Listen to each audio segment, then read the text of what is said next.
Hello students, today we'll discuss about cell membrane और plasma membrane.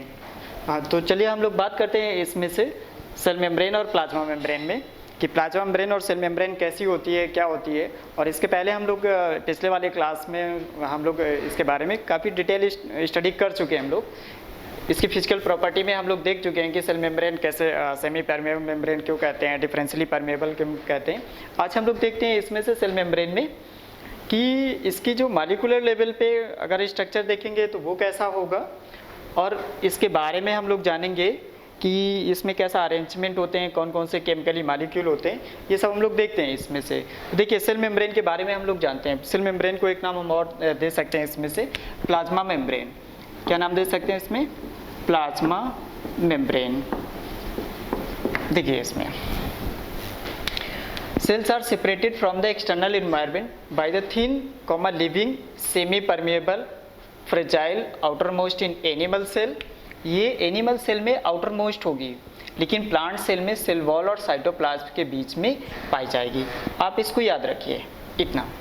देखिए जैसे हमारे पास में सेल मेम्ब्रेन है, मान लीजिए ये हम एक सेल बना लेते हैं, ये सेल बना लेते हैं, और ये जो सेल है तो एनिमल सेल की बात कर रहे हैं हम लोग। अगर हम लोग प्लांट सेल की बात करेंगे तो इसमें से सेल वॉल भी हमको बनानी पड़ जाएगी। चलिए बहुत ही आराम से इजी वे पे इसको देखते हैं। आज बहुत ही इम्पॉर्टेंट टॉपिक है ये कंपटीशन पॉइंट ऑफ व्यू से बहुत ज़्यादा इम्पॉर्टेंट टॉपिक है, क्योंकि अगर हम इसको अच्छे से पढ़ लेते हैं तो यहाँ पे जब ऑस्मोसिस है, डिफ्यूजन है, फैसिलिटेड डिफ्यूजन है, एक्टिव प्रोसेस, पैसिव प्रोसेस, सारे पॉइंट्स आपको क्लियर होंगे कि कौन सा मॉलिक्यूल प्लाज्मा मेम्ब्रेन को क्रॉस कर सकता है, कौन नहीं क्रॉस कर सकता है। सारी डिटेल हम लोग इस यहीं पर देख लेते हैं। और दूसरी बात, हम लोग जैसे एनिमल प्लाज्मा मेम्ब्रेन की बात करते हैं तो आपको ये भी क्लियर हो जाएगा यहाँ से कि अगर ग्राफ्टिंग कोई भी ऑर्गन की ग्राफ्टिंग होती है तो उसमें से इतनी मैचिंग क्यों होती है। मेजर हिस्टोकम्पैटिबिलिटी जो मॉलिक्यूल होते हैं, कॉम्प्लेक्स मॉलिक्यूल है, वो उनको क्यों मैच कराया जाता है। ब्लड ग्रुप मैच कराना है, इसको मैच कराना है, उसको मैच कराना है, तो हम लोग ये भी आज समझ लेंगे कि आखिरकार ये मैचिंग क्यों होती है। आज हम लोग यहीं से समझ लेंगे। ये बहुत ही ज़्यादा इंपॉर्टेंट टॉपिक है, इतना ज़्यादा हेल्पफुल है ये कंपटीशन पॉइंट ऑफ व्यू से। और इसमें से एक चैप्टर नहीं कवर होगा, ये प्लाज्मा मेम्ब्रेन तो कवर होना ही होना है, लेकिन साथ साथ में आपका दूसरे कई एक चैप्टर ऐसे हैं जो इससे रिलेटेड हैं प्लाज्मा मेम्ब्रेन से, वो भी आपका ट्रांसपोर्ट इन प्लांट्स में तो बहुत ज़्यादा हेल्पफुल है। ये ऑस्मोसिस है, डिफ्यूजन है, ये सारी बातें उसमें से आपको क्लियर हो जाएंगी। तो आइए देखते हैं इसमें से हम लोग इसमें प्लाज्मा मेम्ब्रेन के बारे में देखते हैं। तो प्लाज्मा मेम्ब्रेन हम लोगों ने देखा कि किसकी बनी होती है। ये प्लाज्मा मेम्ब्रेन बनी होती है हमारी फास्फोलिपिड की, फास्फोलिपिड एंड एसोसिएटेड प्रोटीन। आप बस इतना याद रखिए कि कोई भी प्लाज्मा मेम्ब्रेन है किसकी बनी होगी, फास्फोलिपिड की बनी होगी और प्लाज्मा मेम्ब्रेन की बनी होगी। अब सुनिए, देखिए प्लाज्मा मेम्ब्रेन एसोसिएटेड प्रोटीन की बनी होगी। अब इसमें से हम देखते हैं कि हमारे पास में ये प्लाज्मा मेम्ब्रेन है, ये प्लाज्मा मेम्ब्रेन है। इसको मैंने इलार्ज करके, जूम करके मैंने ऐसे दिखा दिया है यहाँ पे। अब ये देखिए, ये फास्फोलिपिड मॉलिक्यूल है हमारे पास में, ये एक फास्फोलिपिड मॉलिक्यूल है, ये phospholipid lipid molecule, lipid molecule ये हमारे पास में ऐसे रहता है, ये इस तरह से अरेंज रहता है ये। तो ये जो हमारे पास प्लाज्मा मेम्ब्रेन है, हमारे पास ये प्लाज्मा मेम्ब्रेन है, अंदर इसमें क्या है, एक्वस मीडियम है ये, और बाहर इसमें से क्या है, ये भी एक्वस मीडियम है ये, ठीक है ना। तो प्लाज्मा मेम्ब्रेन क्या करती है, हमारे एक्सटर्नल इन्वायरमेंट से हम, ये एक्सटर्नल इन्वायरमेंट है और ये इंटरनल इन्वायरमेंट, तो एक्सटर्नल इन्वायरमेंट को बचाती है मिक्सिंग होने से इस अपने इंटरनल इन्वायरमेंट से। ये एक्वस मीडियम है, ये भी एक्वस मीडियम है, लेकिन फिर भी एक पार्टीशन दे देती है कि जो एक्सटर्नल इन्वायरमेंट जो भी हमारे पास में एक्वस मीडियम है या दूसरा कोई मीडियम है, वो इसमें आके मिक्स ना हो पाए। बस आप इतना समझ लीजिए कि एक बीच में पार्टीशन है जो एक्सटर्नल इन्वायरमेंट से बचाती है अपने आप को, इसका जो भी इंटरनल इन्वायरमेंट। बस इतना ध्यान रखना है तुम्हें। Cells are separated from external environment by a thin living semi permeable या फ्रेजाइल आउटरमोस्ट, ठीक है ना। तो ये प्रोटेक्ट करती है। और बात आती है बनी किसकी होती है, तो किसकी बनी होती है, phospholipid biomolecules and associated proteins. बस दो चीज़ें आपको याद रखना है, इसका फंक्शन क्या है मैंने बता दिया, एक्सटर्नल एनवायरनमेंट से इसको अपने आप को प्रोटेक्ट करना है। दूसरी बात, ये बनी किसकी होती है, फास्फोलिपिड बाइलेयर की बनी होती है, या हम लोग सिंपल सा बाइलेयर नाम नहीं देंगे, बस इतना समझिए phospholipid molecule plus associated protein की बनी होती है। अब देखिए इसमें से आगे हम लोग बढ़ रहे हैं। इसमें से यहाँ पर ये फास्फोलिपिड मॉलिक्यूल है, ये इस फास्फोलिपिड मॉलिक्यूल में से अगर हम लोग देखते हैं तो ये इसको बोलते हैं हेड, और इसको क्या बोलते हैं हम लोग, टेल बोलते हैं। हमारे पास ये टेल हो गई है, ठीक है, ये हेड हो गया और ये टेल हो गया हमारे पास में। हेड होता है, हेड कैसा रहता है, हाइड्रो, हेड हमारे पास में कैसा है, हाइड्रोफिलिक। हेड कैसा है, हाइड्रोफिलिक। और दूसरा इसमें पॉइंट देखेंगे, ये पोलर होता है, हेड पोलर होता है इसका। और तीसरी बात, इसमें से हम लोग टेल की बात करते हैं, तो टेल में हम लोग क्या बात करेंगे, कैसा है ये, हाइड्रोफोबिक है। ये कैसा है, हाइड्रोफोबिक। और कैसा है ये, नॉन पोलर। कैसा मॉलिक्यूल है ये, नॉन पोलर मॉलिक्यूल है। हमारे पास फास्फोलिपिड बाइलेयर को मैंने देखा कि इसमें दो कंपोनेंट आपको दिख रहे हैं, हेड हो गया और टेल हो गया। इसमें से हेड है हाइड्रोफिलिक है और पोलर है, और दूसरी बात टेल की बात करेंगे तो हाइड्रोफोबिक एंड नॉन पोलर है। समझना पड़ेगा आपको यहाँ पे, तब आपको समझ में आ जाएगी ऐसे प्लाज्मा मेम्ब्रेन का अरेंजमेंट ऐसे क्यों हुआ है, आपको ये देखना पड़ेगा। देखिए अब ये जो पोलर है और ये हाइड्रोफिलिक है, hydrophilic, hydro means water, philic means loving. कैसा है, वाटर लविंग है ये वाटर के साथ ये रहना चाहेगा, वाटर लविंग है। और ये हमारे पास में टेल कैसा है, हाइड्रोफोबिक है। फोबी मतलब हेटिंग, ये वाटर के साथ रहना नहीं चाहता है, वाटर से ये दूर भागना चाहता है, बिल्कुल भी वाटर के आसपास नहीं रहना चाहता है। तो हमारे पास में हेड हो गया और टेल हो गया, एक हाइड्रोफिलिक है और एक हाइड्रोफोबिक है पार्ट हो गए। अगर आपको सिंपली ऐसे एज यूजुअली याद रखना है तो आप इतना समझिए, हम लोग पानी पीते हैं हेड वाले पार्ट से, टेल वाले पार्ट से कभी नहीं। तो जो हेड वाला पार्ट होगा वो कैसा होगा, वो हाइड्रोफिलिक होगा, आप इतना ध्यान रखिए। अब देखिए मान लीजिए जैसे हमारे पास एक ये सेल है ये, और इसमें से फास्फोलिपिड बाइलेयर है, बाइलेयर नहीं फास्फोलिपिड मॉलिक्यूल है। अगर बाई चांस वो ऐसा हुआ हेड वाला पार्ट है तो ठीक है, बाहर ये जो एक्वस मीडियम है, एक्वस मीडियम ये तो इसके साथ रह लेगा, लेकिन टेल हमारा कैसा हाइड्रोफोबिक है, अंदर भी तो एक्वस मीडियम है, तो क्या ये ऐसे रह लेंगे, क्या नहीं रह सकता है ना, मजबूरी है। तो इसको अरेंज इन्होंने अपने आप को खुद अरेंज किया कि हम चाहे एक्सटर्नल एनवायरनमेंट में एक्वस मीडियम हो, चाहे इंटरनल एनवायरनमेंट में एक्वस मीडियम हो, हमें अपनी टेल को बचाना है एक्वस मीडियम से, क्योंकि हमारी टेल कैसी है, हाइड्रोफोबिक है। तो उन्होंने क्या किया, इस तरह से इन्होंने अरेंज कर लिया, आपने एक बाई लेयर फॉर्म में अरेंज कर लिया, इन्होंने इस तरह से अरेंज कर लिया।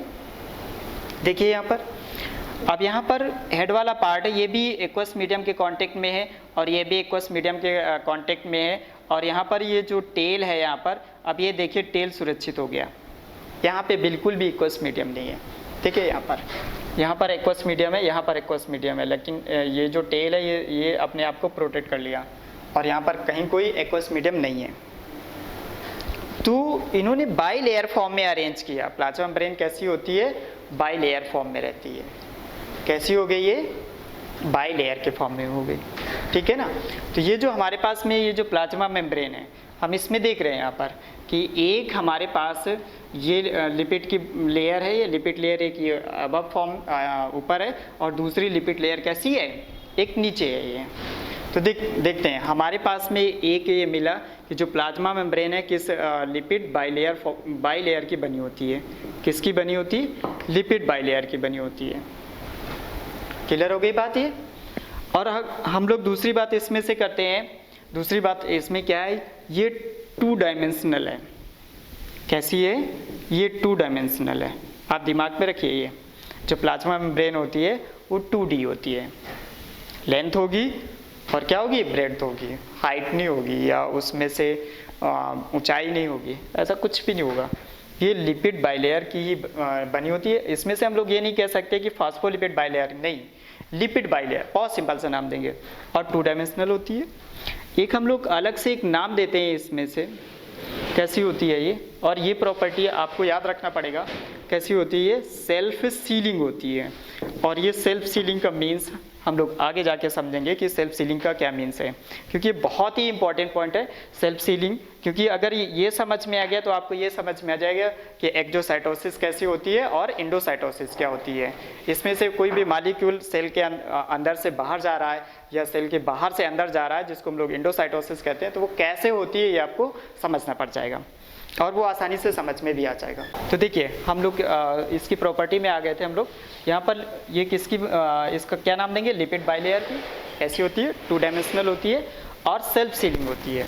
एक पॉइंट आप और भी याद कर सकते हैं इसमें से, ये हम लोग देखेंगे इसमें कैसी होती है, सेलेक्टिव परमेएबल। बस आप इतना याद रखें, इसी से सारा सब कुछ आपका खेल हो जाएगा। देखिए हम लोगों ने यहाँ पर बहुत आराम से देखेंगे इसको।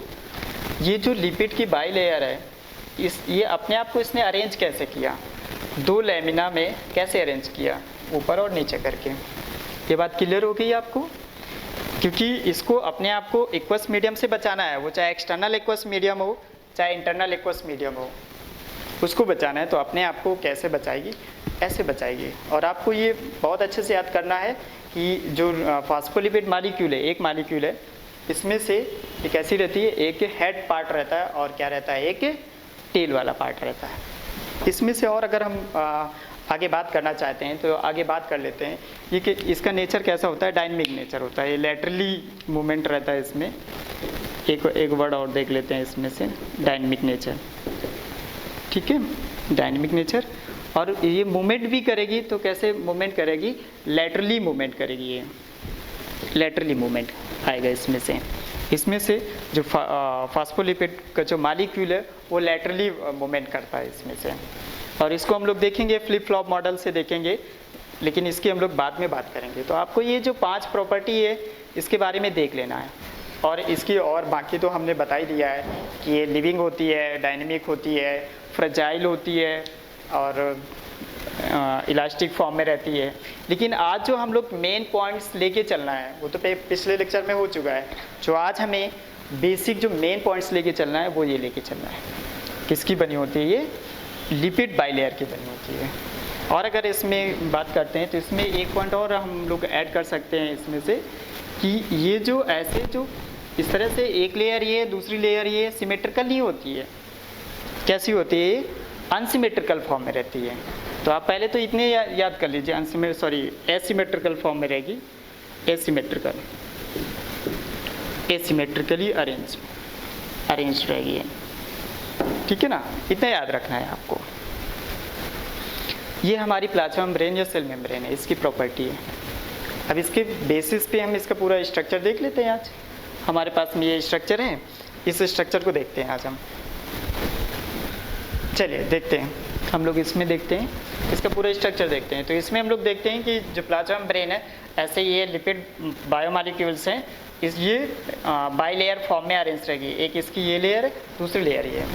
तो हमने देखिए इसमें से क्या बताया था, हमने ये बताया था कि जो सेल मेम्ब्रेन है किसकी बनी होती है, फास्फोलिपिड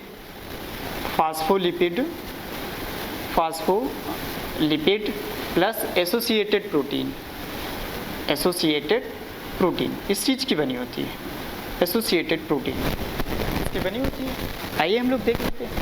तो हमारा जो फास्फोलिपिड मॉलिक्यूल है वो ये बाइलेयर फॉर्म में है। इसमें से कुछ ऐसे प्रोटीन्स रहती हैं इस तरह से, ऐसे ये प्रोटीन है हमारे पास में। और ये जो प्रोटीन्स हैं तो कुछ ऐसी प्रोटीन होती हैं जो इसमें प्लाज्मा मेम्ब्रेन में धसी रहती है, मीन्स इसमें से क्रॉस होके आती है। यहाँ पर कुछ ऐसी होती हैं जो इसमें से इनकोरेज रहती हैं, ऊपर भी रहती है और अंदर की तरफ भी रहते हैं, साइटोप्लाज्म की तरफ भी रहती हैं। कुछ इस तरह से भी प्रोटीन होती है जो इस तरह से रहती हैं। तो इसमें से हम लोग बोलते हैं ये जो एसोसिएटेड प्रोटीन, अगर इसी में हम लोग बात करते हैं तो 2 तरह की प्रोटीन आ जाएगी। एक आ जाएगी integral protein, that is integral protein, और एनकोरेज प्रोटीन, एनकोरेज प्रोटीन। हम लोग इसका नाम एक और दे सकते हैं एक्सट्रिंसिक प्रोटीन, एक्सट्रिंसिक प्रोटीन, और इसका नाम दे सकते हैं इंट्रिंसिक प्रोटीन। हम लोग ये नाम दे सकते हैं। तो यहाँ पे देखो, ये जो हमारा है, जो मेम्ब्रेन में क्रॉस करके ये धंसा हुआ है, ये रखा हुआ है, इसको हम लोग नाम देंगे integral protein, that is integral protein, integral protein और ट्रांसमेम्ब्रेन प्रोटीन, ट्रांसमेम्ब्रेन प्रोटीन, एक नाम हम लोग ये दे सकते हैं इसका। और ये जो प्रोटीन है हमारे पास में, इन प्रोटीन का नाम दे सकते हैं हम लोग दोनों को, ये अपर वाली और ये अंदर वाली भी, इसका नाम है anchorage protein, that is anchorage protein, that is anchorage protein. ये भी है अपनी एनकोरेज प्रोटीन, ये है। इसकी भी हम बात करते हैं, इसकी देखते हैं इसमें से क्या है, इसमें क्या नहीं है। अब देखिए, इसमें से ये जो प्रोटीन है, फॉस्फोलिपिड के मॉलिक्यूल है, इनमें से कुछ अदर इसमें से बायोमॉलिक्यूल्स लगे रहते हैं। अगर हम देखते हैं, जैसे कार्बोहाइड्रेट हो गया, तो कार्बोहाइड्रेट हो गया, जैसे इसे हम देखते हैं कि इसमें से मान लीजिए ये ऐसे कि ये इस तरह से ये कार्बोहाइड्रेट ऐसे जा रहा है, यहाँ पर ये कार्बोहाइड्रेट का मॉलिक्यूल है, ये इस तरह से ये ब्रांचिंग है, इसमें से ब्रांचिंग होती है, तो कार्बोहाइड्रेट ही हम लोग मान के चलते हैं, उसको रिप्रेजेंट करेंगे। तो अगर ये कार्बोहाइड्रेट है और ये प्रोटीन है, कार्बो को कहीं पर भी कार्बोहाइड्रेट अगर शुगर है तो वहाँ पर हम लोग ग्लाइको वर्ड यूज कर सकते हैं। तो इन दोनों को मिला के अगर हम लोग बात करेंगे तो हम लोग यहाँ पे वर्ड दे सकते हैं glyco protein, that is glyco protein, glyco protein. कभी कभी ऐसा भी होता है इसमें लिपिड के मॉलिक्यूल्स लगे रहते हैं, तो हम लोग बात करते हैं उसमें, जैसे ये है यहाँ पर ऐसे ये हो गया, और यहाँ पर लिपिड के मॉलिक्यूल लगे हुए हैं यहाँ पर इस तरह से ये, तो हम लोग बात कर लेते हैं, ये कार्बोहाइड्रेट हो गया, ग्लाइको हो गया, लिपिड हो गया, तो इसको हम लोग बोलते हैं ग्लाइकोलिपिड, ग्लाइकोलिपिड। और एक चीज़ आपको याद रखना है इसमें से, ये जो कार्बोहाइड्रेट है, ये कार्बोहाइड्रेट का मॉलिक्यूल है, इसमें ये याद रखना है कि ये कभी भी अंदर साइड पर नहीं रहेगा, ये बिल्कुल भी एकदम दिमाग में भर लीजिए कि वो इंटरनल इन्वायरमेंट में नहीं रहेगा, internal environment towards the cytoplasm कभी नहीं रह सकता वो। इसका मीन्स क्या है, देखिए हम बता रहे हैं, इसमें से जो कार्बोहाइड्रेट है, मीन्स से जो ग्लाइको है, वो क्या काम करता है, रिकग्नाइजेशन का काम करता है, रिकग्नाइजेशन का काम करता है, या टिश्यू रिकग्निशन का काम करता है, टिश्यू रिकग्नाइजेशन या सेल रिकग्नाइजेशन, रिकग्नाइजेशन इसका काम करता है। इसका क्या मीन्स है, देखिए ये जो कार्बोहाइड्रेट होता है ये सेल टू सेल वेरी करता है, every cell have specific carbohydrates molecule, और वो कार्बोहाइड्रेट किसी दूसरी सेल में नहीं होगा या दूसरे पर्सन में नहीं होगा। अब इसका देखिए, जब ऑर्गन ट्रांसप्लांट किया जाता है वहाँ पे बहुत बड़ा रूल है। ये जो कार्बोहाइड्रेट मॉलिक्यूल्स हैं जो ऊपर प्लाज्मा ब्रेन में लगा हुआ है, जो रिकग्निशन का काम करता है, वो जैसे ही अदर पर्सन का कोई भी ऑर्गन है या सेल वहाँ पर आती है तो ये रिकग्नाइज कर लेते हैं, ये अपनी बॉडी का है या दूसरी बॉडी का है। अगर अपनी बॉडी का है तो ठीक है, अगर नई बॉडी का है तो फिर दूसरी बॉडी का है, तो फिर वो अब उसको एक्सेप्ट नहीं करते हैं, उसको क्या करेंगे, उसको एक्सेप्ट नहीं करेंगे, उसको मार के भगाने की कोशिश करेंगे। अब सेल रिकग्निशन का है, अगर किसी चीज़ को पहचानना है तो पहचानोगे तो बाहर से ही ना, अंदर सेल के अंदर बैठ के तो नहीं पहचान सकते। इस वजह से ये जो कार्बोहाइड्रेट मॉलिक्यूल है कभी भी इंटरनल इन्वायरमेंट साइड में कभी नहीं रहते हैं, हमेशा कहाँ रहेंगे, वो हमेशा बाहर की तरफ रहेंगे, क्योंकि किसी चीज़ को पहचानना है, इनका काम क्या है, सेल रिकग्निशन का काम है, तो वो तो बाहर से ही पहचानेंगे, कभी भी अंदर से नहीं पहचानेंगे। तो इसका एक रूल तो ये है, और प्लस अगर इसका आप लोग जैसे एकेडमिक लेवल के बच्चे अगर इसका फिगर भी बनाना है तो फिगर में ये ज़रूर याद रखना है आपको कि इसको बाहर कार्बोहाइड्रेट के मॉलिक्यूल जितने भी हैं सब बाहर की तरफ रखना है, कभी भी अंदर की तरफ नहीं रखना है। उसका रीजन मैंने आपको बता दिया है। क्लियर हो गई इतनी बात? देखते हैं इसमें से दूसरी बात देखते हैं इसमें। हम लोगों ने इसमें इतना देख लिया कि सेल रिकॉग्निशन का काम करता है। साथ साथ में देखिए इसमें से ये जो यहाँ पर जो फास्फोलिपिड है या लिपिड के मॉलिक्यूल्स हैं, देखिए कितने टाइप्स के हैं। प्रोटीन की बात हो गई, इसको हम लोग ये जो टनल है, टनल के बारे में हम लोग देखते हैं। तो देखते हैं इसमें से टनल कैसे,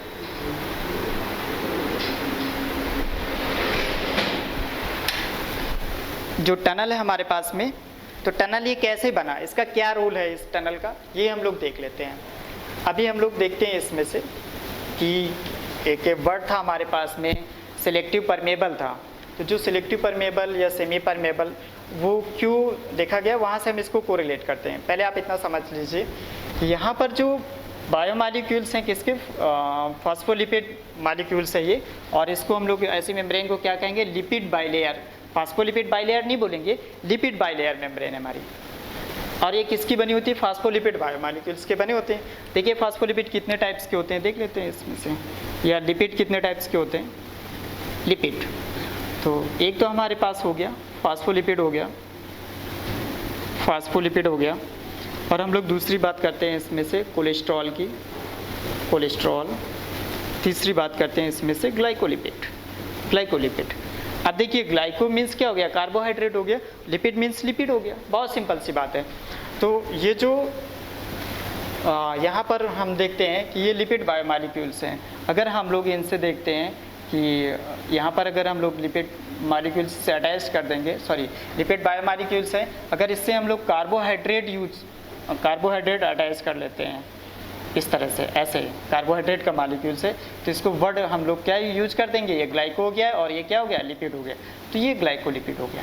तो इतने टाइप्स के लिपिड बायोमॉलिक्यूल्स रहते हैं जो कि इस प्लाज्मा मेम्ब्रेन से क्या रहता है, इस प्लाज्मा मेम्ब्रेन में रहते हैं। Phospholipid biomolecules, cholesterol and glycolipid. तो देखिए फास्फोलिपिड बायोमॉलिक्यूल्स ये है, मैंने इतना बड़ा बनाया था इसमें से कि ये हेड हो गया, टेल हो गया, फास्फोलिपिड मॉलिक्यूल्स है ये। और हम लोग दूसरी बात करते हैं इसमें ग्लाइकोलिपिड, तो हमारे पास में एक ग्लाइकोलिपिड आ गया। अब हम लोग बात करते हैं इसमें से कोलेस्ट्रॉल की। तो देखिए cholesterol, every phospholipid molecules have cholesterol molecule, ठीक है ना। Cholesterol molecule present in each between in each phospholipid biomolecules. This is the phospholipid biomolecules. This is the cholesterol molecules. ये कोलेस्ट्रॉल मॉलिक्यूल है, ये हो गया है। जितने भी हमारे पास में फास्फोलिपिड बायोमॉलिक्यूल्स हैं, फास्फोलिपिड बायोमॉलिक्यूल्स में क्या रहता है, यहाँ पर बहुत सारा यहाँ पर ये कोलेस्ट्रॉल लगा होता है। तो हमारे पास में ये कोलेस्ट्रॉल हो गया, ये कोलेस्ट्रॉल हो गया हमारे पास में, और फास्फोलिपिड ये हो गया, और ग्लाइकोलिपिड ये हो गया। तो इतनी सारी चीज़ें रहती हैं, इतनी सारी चीज़ों को आपको ध्यान में रखना है कि यहाँ पर फास्फोलिपिड क्या है, कोलेस्ट्रॉल क्या है, ग्लाइकोलिपिड क्या है, इतनी सारी चीज़ें हैं हमारे पास में। अब हम लोगों ने एक वर्ड इसमें से पढ़ा था कि ये जो हमारी लिपिड बायोमॉलिक्यूल्स है कैसी रहती है, कैसी रहती है, ये एसिमेट्रिकल रहती है। आपको क्या लगता है कि हमारे पास में ये जो एक लेयर है, ये वाली फास्फोलिपिड की, ये हमारे पास में एक ये लेयर है, दूसरी लेयर ये है, और ये हमारे पास में दूसरी लेयर कौन सी मिल गई, ये मिल गई, ये हमारे पास में ऐसे एक लेयर हमारे पास में ये हो गई, लेयर 1 हो गई, और लेयर 2 हो गई हमारे पास में। तो हम लोग देखते हैं, आपको क्या लगता है कि ये जो फास्फोलिपिड की एक लेयर ये, फास्फोलिपिड की एक लेयर ये, क्या दोनों ये फास्फोलिपिड की लेयर क्या सिमिलर होंगी? नहीं, ऐसा नहीं है। दोनों की दोनों इसमें से जो भी फास्फोलिपिड बायोमॉलिक्यूल्स थोड़ा थोड़ा डिफरेंट रहते हैं। तो हम लोग ये नहीं कह सकते हैं कभी भी कि ये दोनों सिमिलर हैं, तो ये फास्फोलिपिड बाई लेयर जो बनी है हमारे पास में, लिपिड की बाई लेयर जो बनी वो सिमेट्रिकल होगी। No, we can't say that this is made up of symmetrical biomolecules of phospholipid. हम नहीं कह सकते हैं, we can't say, ठीक है ना, क्योंकि हमें पता है इसका, अगर हम लोग स्ट्रक्चरली देखते हैं बायोमॉलिक्यूल्स, तो किसी और फास्फोलिपिड का मॉलिक्यूल होता है, स्लाइटली डिफरेंट फास्फोलिपिड्स मॉलिक्यूल रहते हैं, इसमें कुछ और होगा, इसमें कुछ और होगा। बात समझ में आ गई? चलिए इसको देखते हैं अभी हम। चलिए इसमें हम देखते हैं इसमें से जो परमेबिलिटी है, परमेबिलिटी के बारे में बात कर लेते हैं। इसके पहले हम लोग बात कर रहे थे इसमें सिमेट्रिकल है या अनसिमेट्रिकल है। देखिए इसमें से ये जो फास्फोलिपिड बायोमॉलिक्यूल है, फास्फोलिपिड बायोमॉलिक्यूल्स, ये क्या है, इसका ये हेड वाला पार्ट है और ये टील है यहाँ पर। तो हम ये देखते हैं कि ये जो इसकी अपर जो लेमिना है और लोअर लेमिना है, ज़रूरी नहीं कि जिस बायोमॉलिक्यूल से फास्फोलिपिड का बना हो वो सिमिलर ही हो, अपर वाले भी हो और ये वाले भी हो। देखते हैं इसमें से आपको क्लियर हो जाएगा। इसकी मैंने क्या देखी, इसके जो बायोमॉलिक्यूल्स देखे, तो ये किसका बना हुआ है, ये फास्फोटिडिल कोलिन का बना हुआ है और स्फिंगोमाइलिन का बना हुआ है। और ये किसका बना हुआ है नीचे, फास्फोटिडिल एथेनालाइमिन और फास्फोटिडिल सेरीन का बना हुआ है। तो यहाँ से देखिए एकदम से क्लियर हो रहा है कि बायोमॉलिक्यूल्स जो भी हैं अपर लेमिना और लोअर लेमिना में वो स्लाइटली डिफरेंस है, अलग अलग डिफरेंट टाइप के फास्फोलिपिड से मिलकर बने हुए हैं। तो इसको हम एसिमेट्रिकली बोलेंगे, इसको सिमेट्रिकल तो नहीं बोल सकते हैं, ये इतना दिमाग में रखिए इसको। तो ये हम ये बोल सकते हैं कि हाँ ये एसिमेट्रिकल है। और साथ साथ में हम लोग इसमें से देखते हैं जैसे यहाँ पर इसके फास्फोलिपिड बायोमॉलिक्यूल के बीच में क्या रहता है, कोलेस्ट्रॉल रहता है। और वो कोलेस्ट्रॉल क्या करता है, इस प्लाज्मा मेम्ब्रेन को स्टेबिलिटी प्रोवाइड करता है। ये कोलेस्ट्रॉल है, ये मान लेते हैं यहाँ पर कोलेस्ट्रॉल है। तो ये जो कोलेस्ट्रॉल है यहाँ पर ध्यान रखिएगा कि यहाँ पर इसका जो अपर एंड है वो हाइड्रोक्सिल एंड रहता है और वो कैसा रहता है, पोलर रहता है। ये जो हाइड्रोक्सिल एंड है यहाँ पर ऐसे, ये कैसा एंड है, ये पोलर एंड है, ये दिमाग में रखिए। यहाँ पर जो कोलेस्ट्रॉल इनके बीच में रहता है, जैसे यहाँ पर कोलेस्ट्रॉल हो गया, यहाँ पर कोलेस्ट्रॉल हो गया, तो इसका जो अपर सरफेस है वो पोलर होगा और पोलर के किसकी वजह से होगा, वो हाइड्रोक्सिल एंड की वजह से होगा।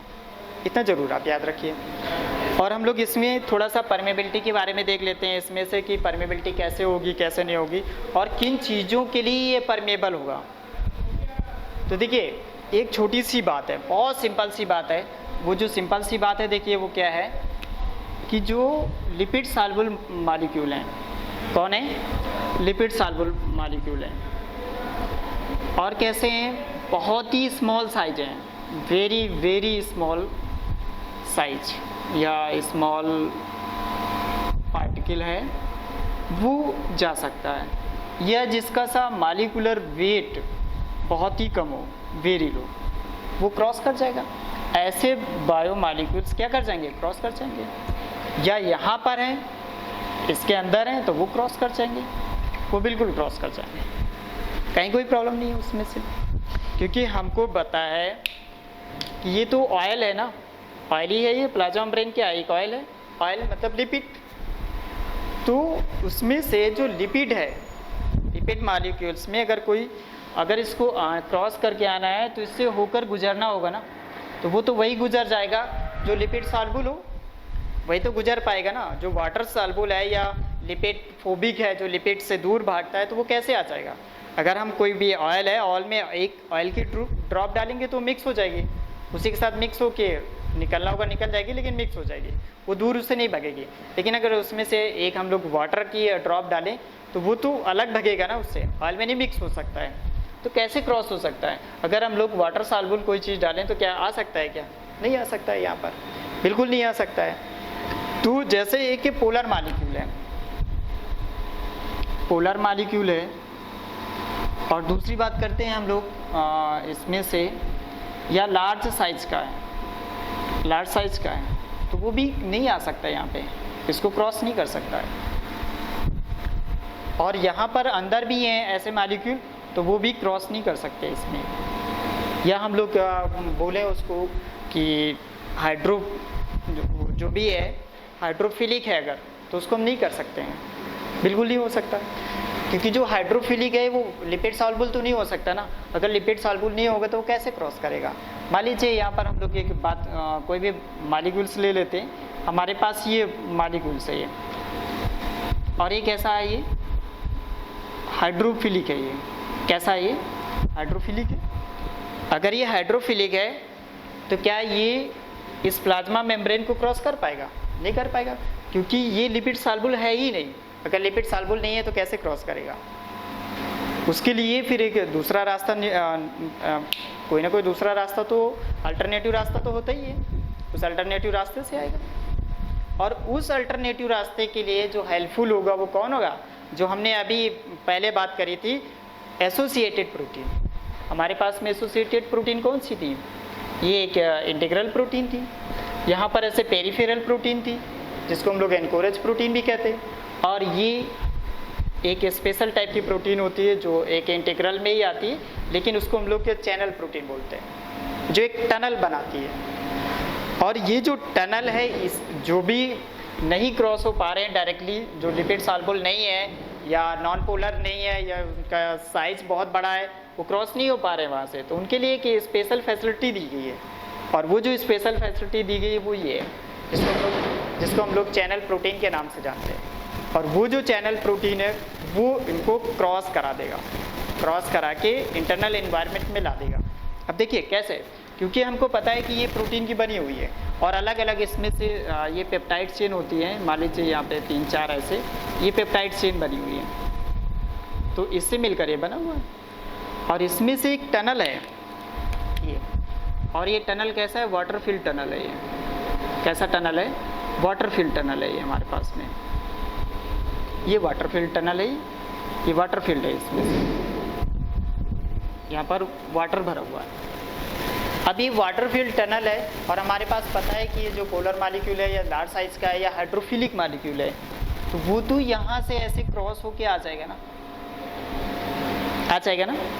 तो चैनल प्रोटीन हमारे पास जो होती है वो ऐसी ही होती है, और इनको हम लोग क्या बोलते हैं? एक्वापोरिन्स कहते हैं। ये जो हमारे पास चैनल आ गए, ये क्या है? ये एक्वापोरिन्स,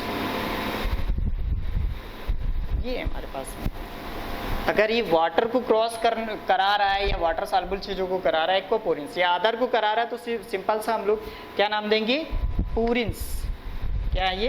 पूरिन्स है, या हम लोग एक कॉमन नाम दे देते हैं पूरिन्स प्रोटीन। ये पूरिन्स है। अगर ये वाटर को जाने दे रहा है अंदर, तो हम लोग क्या बोलेंगे?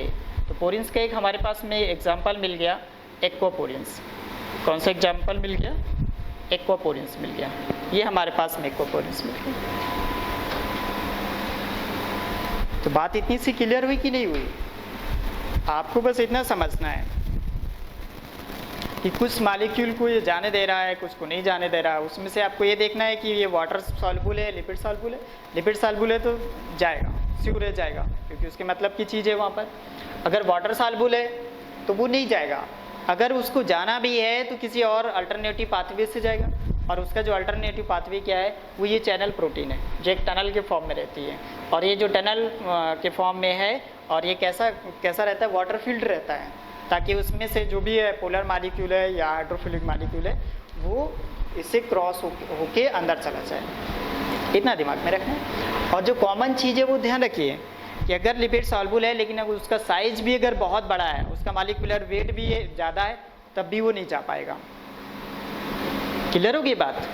अब इसमें से हम लोग देखते हैं जितने भी पॉजिटिव चार्ज मॉलिक्यूल्स होते हैं,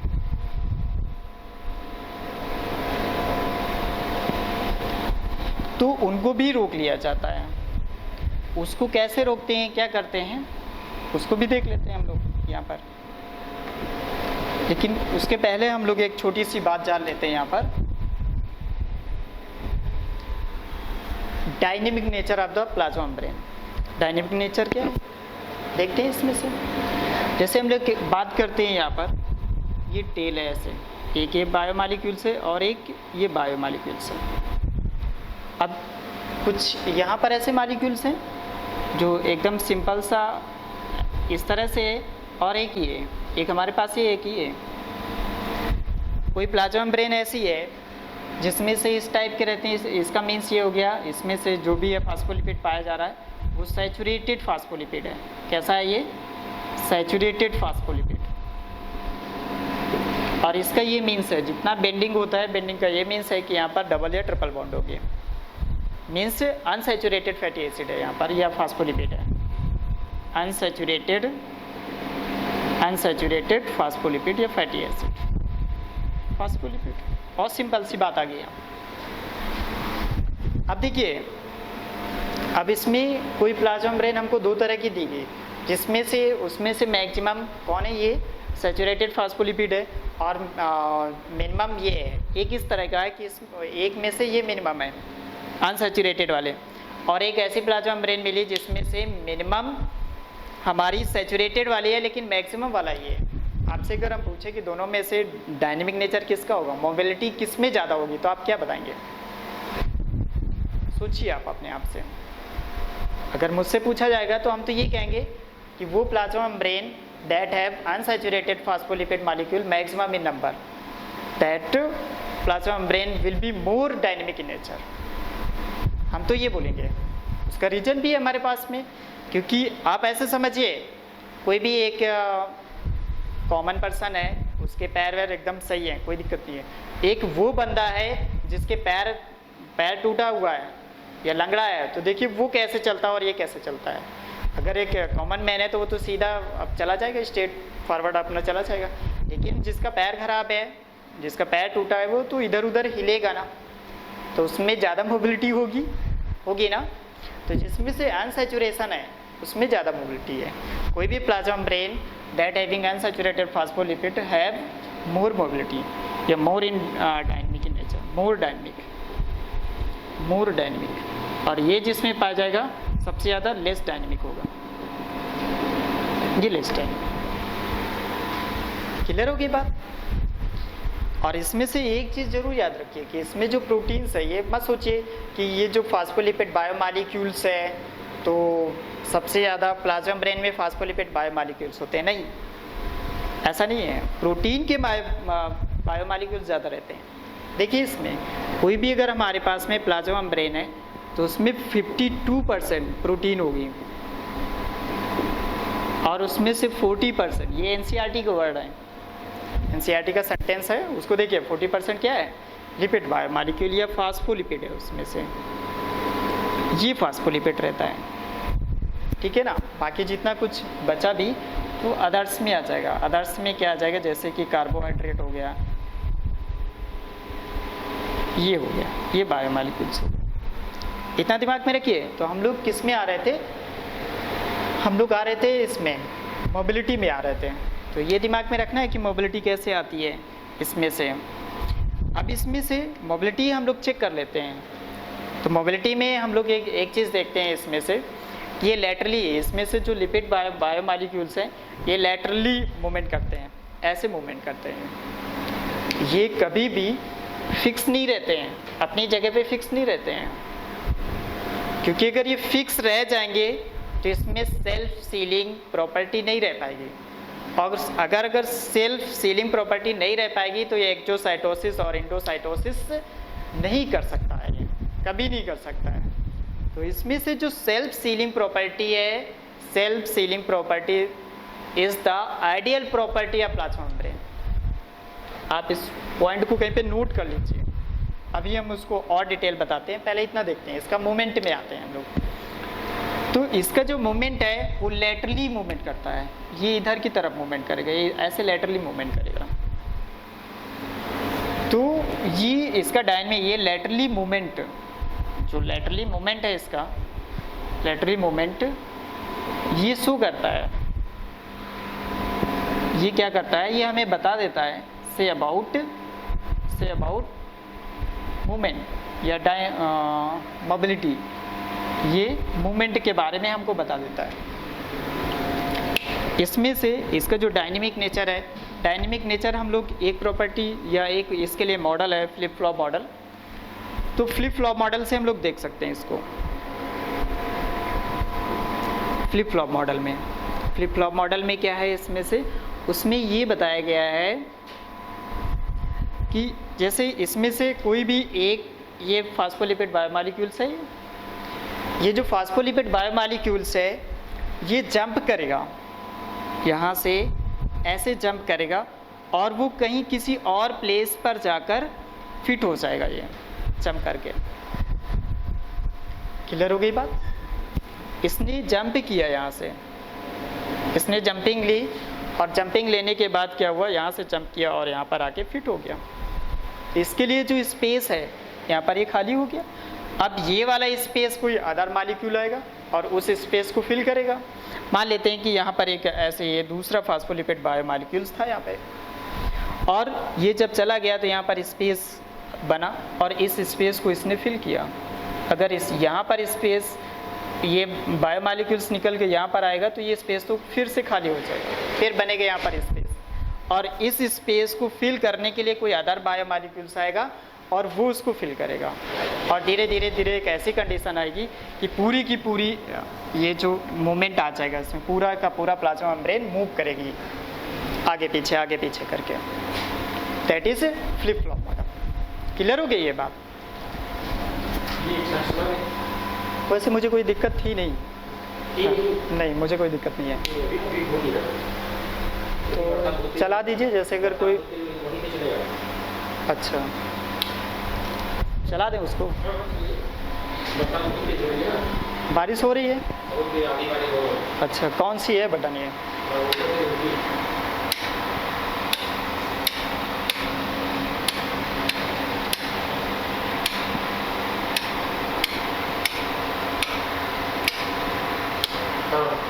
चल गया।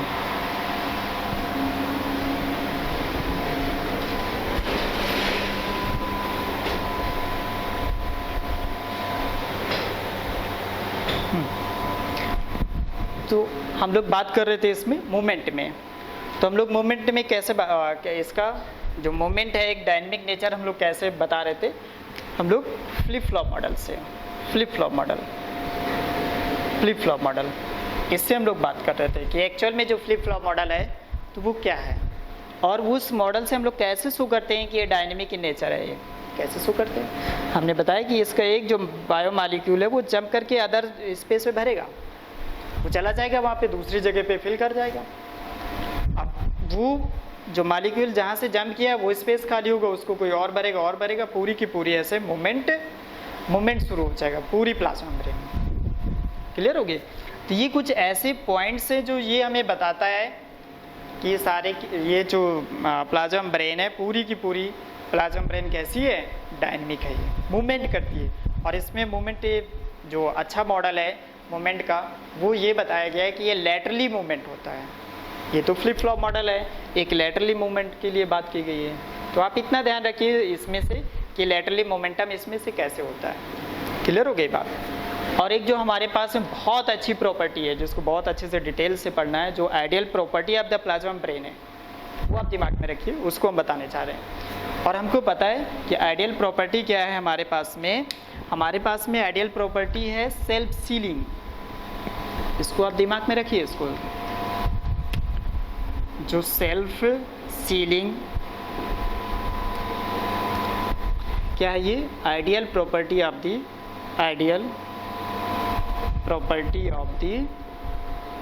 प्लाज्मा मेम्ब्रेन या सेल मेम्ब्रेन, ये आइडियल प्रॉपर्टी है।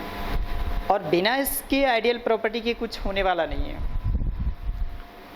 आइडियल प्रॉपर्टी हमारे पास में क्या है, सेल्फ सीलिंग है, और सेल्फ सीलिंग होने के लिए डायनेमिक होना चाहिए। सारी बात आप दिमाग में रखिए। सेल्फ सीलिंग क्या है, आइडियल प्रॉपर्टी, और इसको होने के लिए क्या होना चाहिए, प्लाज्मा मेम्ब्रेन को डायनेमिक होना चाहिए।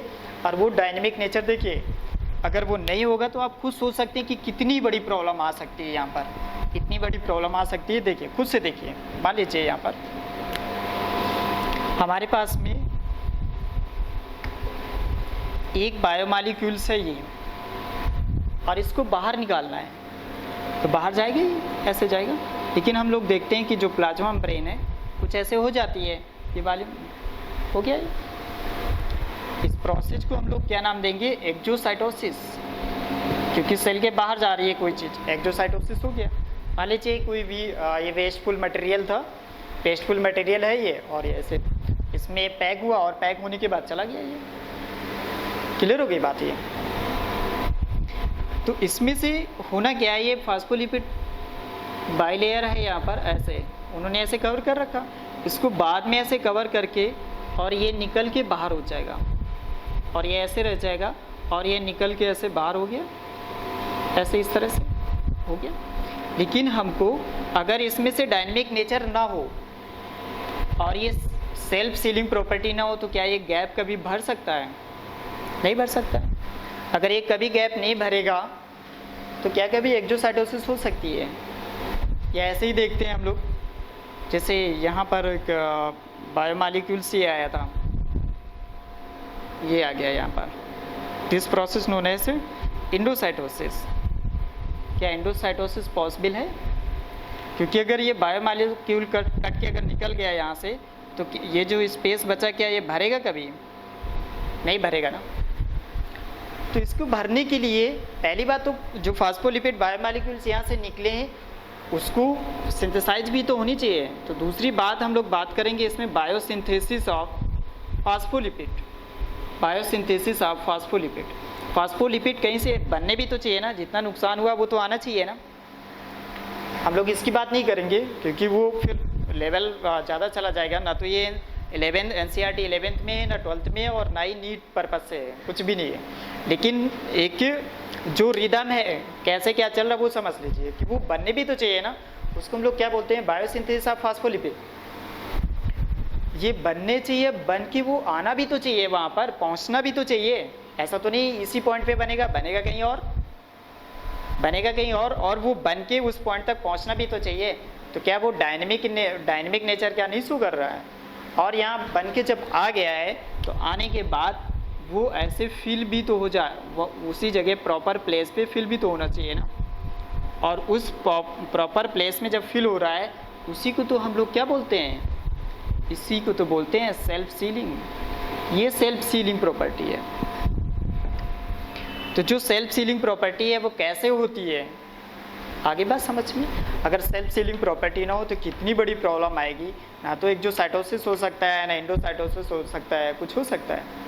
बिल्कुल नहीं हो सकता है। तो हमारे पास में जो प्लाज्मा मेम्ब्रेन है, प्लाज्मा मेम्ब्रेन को बहुत अच्छे से समझना है, ठीक है ना। कि पहली बात तो वो डायनेमिक है, सेल्फ सीलिंग है, 2 डायमेंशनल है, लिविंग है, फ्रेजाइल है, ये सारी चीज़ देखना है। और ये कुछ ऐसे फीचर्स हैं कि जो पूरा का पूरा हमारा प्लाज्मा मेम्ब्रेन के साथ साथ में प्लाज्मा मेम्ब्रेन की जो फिजियोलॉजी है उसको भी एकदम डिफाइन कर देती है कि कैसे क्या हो रहा है। कुछ चीज़ें प्लाज्मा मेम्ब्रेन को क्रॉस कर जाती हैं, कुछ रुक जाती हैं, और ये जो साइटोसिस करता है तो कैसे करता है, इसमें से मूवमेंट का होना ज़रूरी है या होता होगा कि नहीं। आप यहाँ पे आप देखिए, अगर डायनेमिक नेचर ना हो, ये स्ट्रिक्टली कैसी हो, स्टेशनरी हो, जितने भी बायोमॉलिक्यूल्स हैं स्टेशनरी हो, तो क्या कभी ये ऐसा हो सकता है? इसमें क्या पॉसिबिलिटी हो सकती है? नहीं हो सकती, कुछ भी नहीं हो सकती इसमें से। ये कभी भी सेल्फ सीलिंग की प्रॉपर्टी आएगी ही नहीं इसमें से। तो इतनी बातें आपको ध्यान रखना है इसमें से प्लाज्मा मेम्ब्रेन में, कि प्लाज्मा मेम्ब्रेन हमारी कैसी होती है और उसमें क्या क्या रहता है। ये सारी चीज़ें मैंने आपको बता रखी हैं। और ये भी मैंने बता दिया है कि जो लिपिड बाइलेयर है उसमें से एक ये जो एक लेयर है ये, दूसरी लेयर ये है, तो वो सिमिलर नहीं होती है, वो सिमेट्रिकल नहीं होती है। ये भी मैंने बताया कि ये केमिकली जो फास्फोलिपिड है वो स्लाइटली डिफरेंस रहते हैं, वो एक दूसरे से डिफरेंस रहते हैं। तो हम लोग उसको ये नहीं बोल सकते हैं कि वो सिमेट्रिकल है। तो ये इतनी चीज़ें हैं इसमें से जो बहुत ध्यान रखने वाली बातें हैं। इसमें टनल ध्यान रखना है, ये भी ध्यान रखना है कि इंट्रिंसिक प्रोटीन क्या है, ट्रांसमेम्ब्रेन प्रोटीन क्या है, और जो कार्बोहाइड्रेट के बायोमॉलिक्यूल्स हैं कि इसके अपर सरफेस में रहेगा, क्योंकि कैसा है वो सेल रिकॉग्निशन का काम करता है ये। और ये जो मैंने मॉडल बनाया है ये तो ये इस मॉडल को हम लोग क्या बोलते हैं? Fluid mosaic model. क्या बोलेंगे इसको? फ्लूइड मोज़ेक मॉडल बोलेंगे। और ये जो फ्लूइड मोज़ेक मॉडल है इसको किसने दिया था? S.J. Singer and ji Nicolson ने दिया था। जी निकोलसन ने भी दिया था। और इस मॉडल में उन्होंने ये बताया, काफ़ी एक्सेप्टेड मॉडल है ये, अच्छा मॉडल है ये। उन्होंने ये बताया था fluid mosaic model. Fluid means fluid, हमने बताया कि जो फास्फोलिपिड बायोमॉलिक्यूल्स हैं ये है क्या? कुछ नहीं है, बहुत सिंपल सा ऑयल है या ऑयल जैसी कोई चीज़ है ये, तो वो फ्लूइड हो गया। मोज़ेक मॉडल कहीं कहीं पर अगर पैचेस आ रहे हैं, धब्बे आ रहे हैं, तो उसको मोज़ेक कहते हैं। इसमें से आप ये खुद देख रहे हो कि जो एनकोरेज प्रोटीन है, कुछ इंट्रिंसिक प्रोटीन है, तो ये ऑयल में पड़े हुए हैं ना, और उसमें से फ्लोट कर रहे हैं, ये फ्लोटिंग कर रहे हैं ये, तो उसमें पैचेस की फॉर्म में पड़े हुए हैं कौन? Protein molecule. और फ्लूइड क्या हुआ? इसमें से फॉस्फोलिपिड मॉलिक्यूल हो गया, तो इसलिए इसका नाम रखा गया है इसमें से फ्लूइड मोज़ेक मॉडल। जो एनकोरेज प्रोटीन है, एनकोरेज प्रोटीन वो स्ट्रिक्टली अटैच नहीं होते हैं, उसको आप आसानी से पिन लगा के एनकोरेज कर सकते हो, उसको बाहर कर सकते हो। यहाँ पर वो तैरती रहते हैं, इसमें मूवमेंट करते रहते हैं। जैसे यहाँ पर कोई भी लिक्विड हो, कोई ऑयल हो, फ्लूइड हो, और उसमें से वो फ्लोट करें, ऐसे ऐसे फ्लोट करें, तो ऐसे ऐसे फ्लोट करती रहती है। तो हमारा ये जो फ्लूइड मोज़ेक मॉडल है, जो हमने जिससे डिस्क्राइब किया है सारी की सारी प्लाज्मा मेम्ब्रेन, तो वो क्या है हमारे पास में? वो ये फ्लूइड मोज़ेक मॉडल। और ये 2 डायमेंशनल प्लाज्मा मेम्ब्रेन को बताता भी है कि ये 2 डायमेंशनल होती है। अब इसमें से हम लोग बात करते हैं, इसमें से जैसे लाइपोसोम है, कहीं कहीं पर वर्ड आ जाता है liposome. What is the liposome? क्या होता है लाइपोसोम? हमारी जो प्लाज्मा मेम्ब्रेन है, प्लाज्मा मेम्ब्रेन को मैंने देखा कि ये बाइलेयर की बनी होती है, लेकिन कभी कभी सिंगल लेयर की भी अगर स्फेरिकल वेसिकल बन जाती है ये। इसको अगर हम लोग डिफाइन करना चाहते हैं तो कैसे डिफाइन करेंगे? स्फेरिकल वेसिकल ऑफ फॉस्फोलिपिड, या सिंपल सा spherical vesicle of lipid lipid molecules. हम लोग ऐसा अगर कर सकते हैं इसमें तो कर लीजिए। समझिए, देखिए क्या है, मान लेते हैं कि हमारे पास में जो लिपिड बायोमॉलिक्यूल्स हैं वो ये है हमारे पास में ये, और यहाँ पर भी इसके इस तरफ भी और इस तरफ भी दोनों एक्वस मीडियम है, दूसरा कोई मीडियम नहीं है हमारे पास में, ये एक्वस मीडियम है। इसके पहले तो मैंने बताया ना कि ये हेड वाला पार्ट है और ये टेल वाला पार्ट है। हेड वाला पार्ट कैसा हाइड्रोफिलिक है और जो टेल वाला पार्ट है वो कैसा हाइड्रोफोबिक है, और ये अपने आप को बचाना चाहता है ये, क्योंकि इसकी जो टेल है, टेल कैसी है? हाइड्रोफोबिक है, ये हाइड्रोफोबिक है हमारे पास में ये। अगर ये हाइड्रोफोबिक है तो ये तो एक्वस मीडियम से अपने आप को बचाएगा, तो इसका बचाने का क्या तरीका है? अब ये बचाने का तरीका बस यही है कि अपने आप को स्फेरिकल कर ले, ये ऐसे कर ले, इस तरह से ऐसे कर ले, ये किस तरह से अरेंज कर ले अपने आप को कि जो एक्वस मीडियम है वो बाहर ही रह जाए। जैसे ये था ऐसे, इसने अपने आप को ऐसे कर लिया, तो यहाँ पर एक्वस मीडियम बचा, यहाँ पर एक्वस मीडियम बचा, यहाँ पर कुछ भी नहीं बचा। तो ऐसा जब सिंगल लेयर्ड फॉस्फोलिपिड बायोमॉलिक्यूल्स की कोई स्फेरिकल वेसिकल बन जाती है तो उसको हम बोलते हैं लाइपोसोम। और यहाँ पे श्योर है अगर ऐसा कुछ बनेगा तो इसके अंदर कोई ना कोई चीज़ होगी जो इसने उसको कवर करके रखा हुआ है। तो ये हमारे पास में लाइपोसोम है। तो बाइलेयर उसने क्यों बनाया, ये बात आप समझ लीजिए यहाँ से अच्छे से। और कहीं कहीं पर सिंगल लेयर्ड की भी ज़रूरत अगर पड़ जाती है तो उसको हम लोग बोलते हैं लाइपोसोम। और सिंगल लेयर्ड अगर बनेगा भी तो मैंने बताया कि इसमें वजह क्या है, अपनी टेल को वो बचाएगा। जब अपनी टेल को बचाएगा तो वो ऐसे उसको स्फेरिकल में आना पड़ेगा, और उसके बाहर एक्वस मीडियम होगा, उसके अंदर एक्वस मीडियम नहीं होगा, क्योंकि उसको टेल को बचाना है अपने आप को। इसको अगर ये चीज़ समझ में आ रही है तो फिर आपको समझ में आ जाना चाहिए कि मिसेल क्या होती है, मिसेल स्फेरिकल क्यों होती है, ठीक है ना। काइलोमाइक्रोन की अगर हम लोग बात करेंगे तो एक स्फेरिकल उसमें आ जाते हैं, स्फेरिकल फॉर्म में आ जाते हैं। तो ये डाइजेशन का पार्ट है, लेकिन वो बनता तो प्लाज्मा मेम्ब्रेन से ही है ना, कुछ ऐसे ही तो बनता है। जैसे लाइपोसोम है, लाइपोसोम की हमने बात कर ली यहाँ पर, तो कुछ वहाँ पर भी ऐसे ही बनता है। उसको आप दिमाग में रखिए कैसे बनता है। आप पूरा लेक्चर बहुत डिटेल से आप देखिए, समझिए इसको। अगर आप इतना समझ जाएंगे इसको डिटेल में अगर देखेंगे पॉइंट टू पॉइंट, तो यहाँ की चीज़ यहाँ तो समझ में आ जाएगी, प्लस आपके बहुत आगे वाले जो चैप्टर है वहाँ पे बहुत आसानी हो जाएगी। वो तो मुझे बताना ही है, जब हम लोग डाइजेशन में आएंगे तो वो बताना ही है आपको। लेक्चर बहुत ही जल्दी मिल जाएगा उसका, डाइजेशन का, और ये चीज़ें वहाँ पे। लेकिन यहाँ पे अच्छे समझ लीजिए तो उसको समझने में बहुत आसानी हो जाएगी। वो लगे कि अरे ये तो हमको पहले से ही आता था, आपको ऐसा लगेगा। लेकिन अगर डिटेल आप नहीं समझेंगे तो प्रॉब्लम हो जाएगी। अब ये चीज़ें जिसने भी अच्छे समझी है वो समझ में आ जाएगा। और एक बात हम ज़रूर कहना चाहते हैं कि जो चीज़ मजबूरी बन जाए, आज हमारे पास पढ़ना मजबूरी है, क्योंकि डॉक्टर बनना है, उसके लिए पढ़ना है। और जो चीज़ मजबूरी बन जाए उसको आप शौक बना लीजिए, सारी प्रॉब्लम्स ख़त्म हो जाएंगी। शौक से पढ़िए, मर मर क्यों पढ़ना, पढ़िए इसको ध्यान से। आप देखिए कि कितनी चीज़ें आपकी आसान हो जाएगी, आपको लगेगा भी नहीं कि बायो ऐसी भी होती है क्या। बहुत सारी चीज़ें हैं, सब छुपी हुई है इसमें से, आधी आपकी बायो इसी में छुपी हुई है कि डिफ्यूजन कब होता है, फैसिलिटेड डिफ्यूजन कब हो जाएगा, ऑस्मोसिस कब हो जाएगा।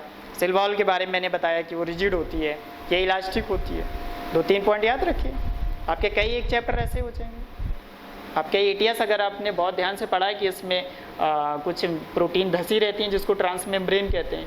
इलेक्ट्रॉन ट्रांसपोर्ट सिस्टम आपको ऐसे ही समझ में आ जाए कि मेम्ब्रेनस, ये जो एटीएस है वो मेम्ब्रेन में ही क्यों होती है, वो मैट्रिक्स में क्यों नहीं होती है, आपको समझ में आ जाएगा।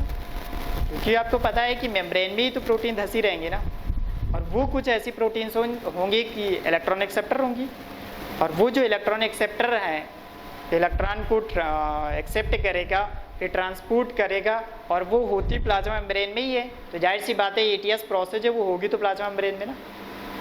माइटोकॉन्ड्रिया की जो मेम्ब्रेन है, प्लाज्मा मेम्ब्रेन तो नहीं कहेंगे, वहाँ मेम्ब्रेन है, लेकिन होगी तो मेम्ब्रेन में, क्योंकि वो उसी में धसी रहती है। बहुत सिंपल सी बात है ये, तो आपको इतना समझना है ये सारी चीज़ें, ठीक है। चलिए हम लोग इसमें देखते हैं सेल जंक्शन। हम लोगों का जो नया टॉपिक होगा इसमें सेल जंक्शन। सेल के बारे में मैंने सब कुछ पढ़ लिया है, अब इसमें थोड़ा ये देख लेते हैं कि एक सेल दूसरी सेल से कैसे अटैच्ड रहती है। तो यहाँ पर बेसिकली जो मैंने सेल लिया है वो सेल एनिमल सेल है, और एनिमल सेल में कैसे एक दूसरे से अटैच रहती है देख लेते हैं इसमें से। ये जो सेल जंक्शन है, तो सेल जंक्शन में हम लोगों के पास में 3 टाइप के जंक्शन मिलेंगे। एक हमारे पास क्या है, टाइट जंक्शन है हमारे पास में, और दूसरा क्या है, एनकोरिक जंक्शन और गैप जंक्शन। 3 टाइप के हैं, बहुत सिंपल सा है। अगर हम लोग देखते हैं इसमें से जो टाइट जंक्शन है, तो टाइट जंक्शन बहुत ज़्यादा टाइट रहेगा। वो सिंपल सा ऐसे एकदम से ऐसे 2 सेल हैं, और जैसे ये मान लीजिए एक सेल ये दूसरी सेल ये, ऐसे ये सेल है, और इसको आपस में धागे से इसे बांध दिया जाए, टाइट जंक्शन। और कहीं कोई ऐसा कोई गैप ना बने कि कोई भी जो इंट्रासेलुलर सब्सटेंस है वो एक्सचेंज हो सके। टाइट जंक्शन भी आप खुद समझिए, इसको धागे से एकदम से बंद कर दोगे, इतना टाइट करके बांध दोगे कि कहीं कोई गैप नहीं मिलेगा, तो कैसे चेंज होगा, कोई भी चीज़ एक्सचेंज नहीं हो सकता है। अंदर की चीज़ बाहर नहीं जा सकती, बाहर की चीज़ अंदर नहीं आ सकती है। तो यही चीज़ है इसमें से। देखिए इसमें एक हमारे पास एक सेल ये है, हमारी सेल एक ये ए है, ये सेल एक ए है, और दूसरी सेल हमारी बी है।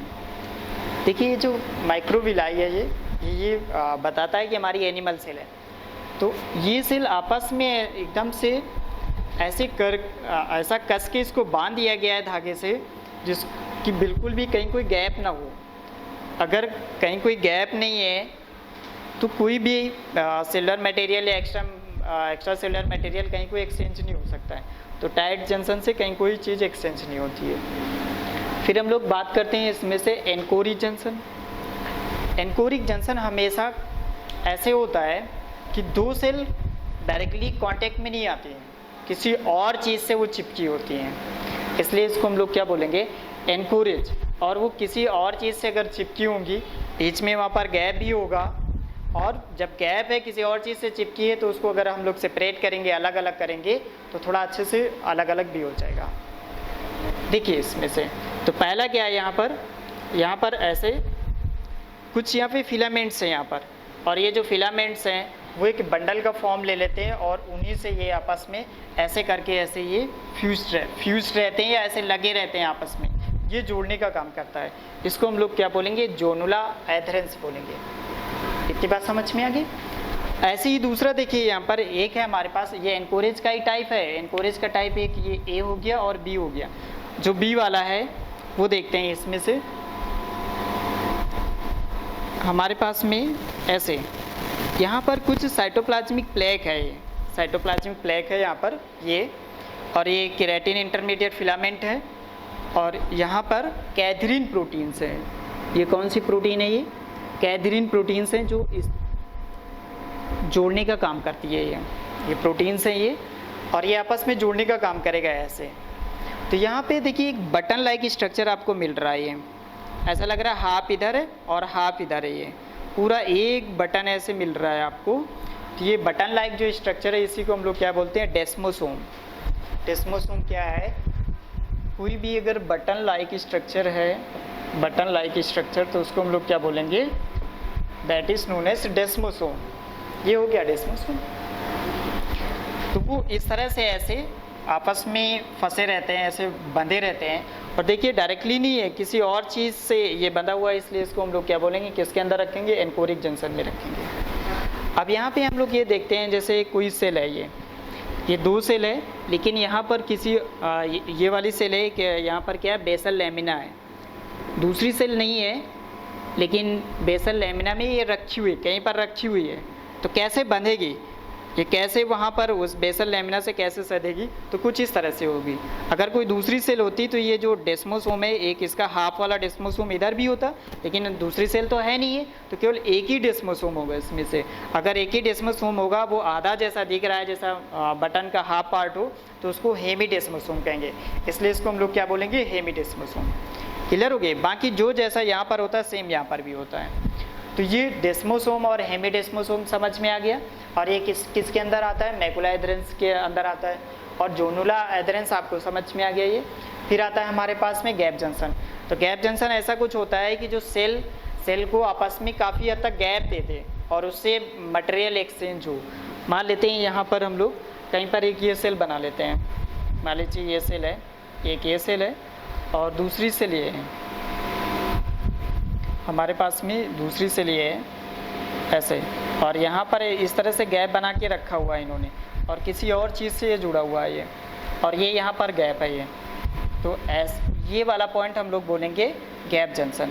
और गैप जंक्शन से जो सेलर, एक्स्ट्रा सेलुलर या इंटर सेलुलर चीज़ें वो एक्सचेंज होती है। गैप जंक्शन से क्या होगा, एक्सचेंज द मटेरियल, यहाँ पर मटेरियल इससे एक्सचेंज होता है। तो जो हमारे पास में सेल जंक्शन है, सेल जंक्शन कितने टाइप के हैं, वो 3 टाइप के हैं। कौन कौन से हैं हमारे पास में, एक टाइट जंक्शन है, जिससे कुछ भी नहीं हो सकता है, कोई भी चीज़ एक्सचेंज नहीं हो सकती। इनकोरिक जंक्शन है। इनकोरिक जंक्शन देखिए वहाँ पर होगी जहाँ पर थोड़ा सा हल्का फुल्का सेल को इधर उधर हिलना डुलना हो, मूवमेंट करना हो।